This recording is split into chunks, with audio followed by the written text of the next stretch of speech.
महाराज जी, कौन सी सेवा सर्वश्रेष्ठ है, तन या मन या धन की? हमारा है ही नहीं तो सेवा क्या है? हमारा सिद्धांत जो हम वर्णन कर रहे हैं, हम बिके हुए दास हैं। जब हम मकान बेच दिया तो इसमें खिड़की श्रेष्ठ है कि दरवाजा श्रेष्ठ है कि आंगन श्रेष्ठ है, ये हमारा विषय नहीं रहा।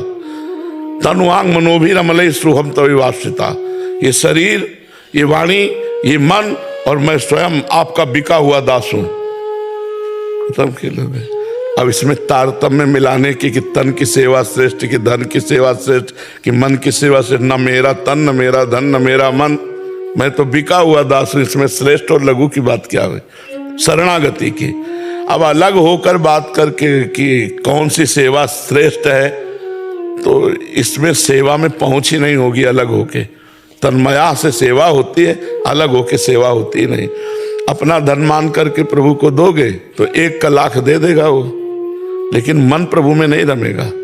तन से जो चेष्टाएं होती हैं वो सफल मानी जाती है जब मन वही हो जो हम सेवा कर रहे हैं। वो तो समर्पण से होता है, वो धन आदि से नहीं होता, वो समर्पण से होता है। तो समझ पा रहे हैं हमारी बात?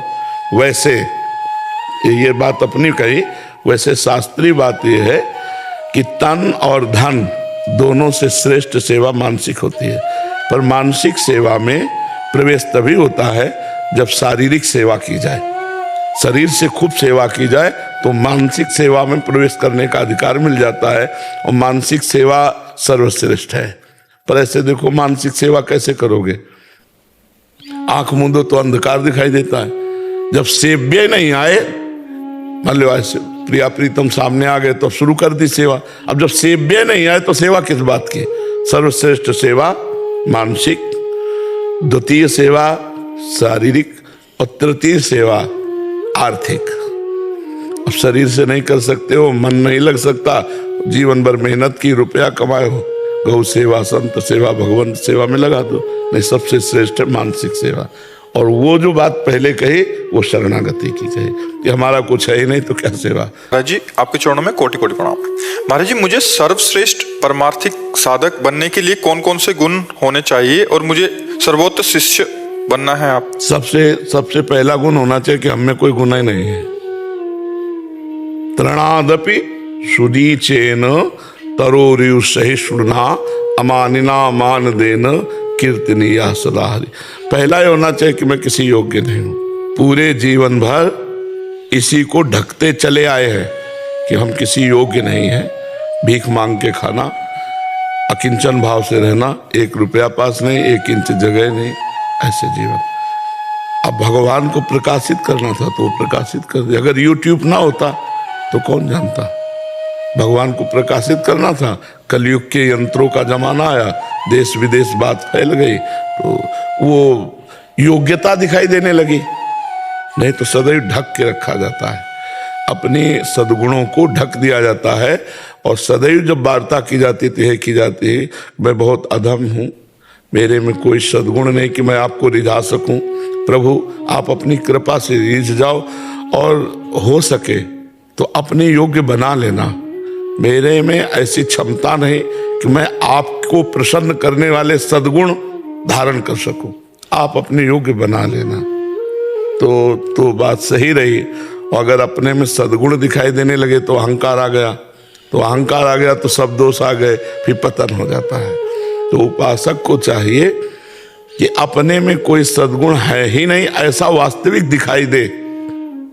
सत्य कहते हैं, जब गुरु कृपा होती है ना तो अपने में सद्गुण नहीं दिखाई देते, क्योंकि अपना कुछ रह ही नहीं गया। अभी हृदय भगवान का, मन भगवान का, जीवन भगवान का, तो लगता है वो अपनी जगह में आके बैठ के बोल रहे हैं तो मेरा क्या सद्गुण है उसमें?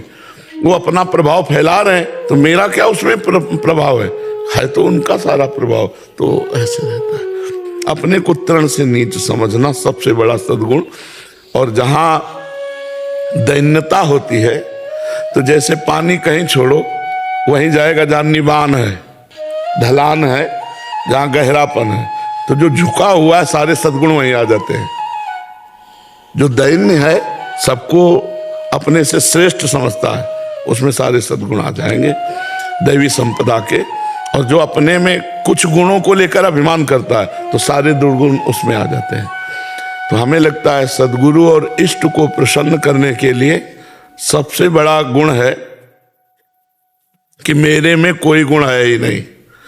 देखो ध्रुवदास जी महाराज इतने बड़े महान रसिक संत हैं, वो किशोरी जी से कह रहे हैं, सबे अंग गुणहीन न हो ताको जतन न कोई, एक किशोरी कृपाते जो कछु होई सो होई। मैं समस्त अंगों से गुणहीन हूं, मेरे में कोई साधना का अंग नहीं कि हे किशोरी जो आपको मैं प्रसन्न कर सकूं।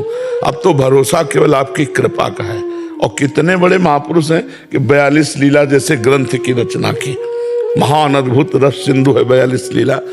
कह रहे सबे अंग गुणहीन हो ताको यतन न कोई, एक किशोरी कृपाते जो कछु होई सो होई।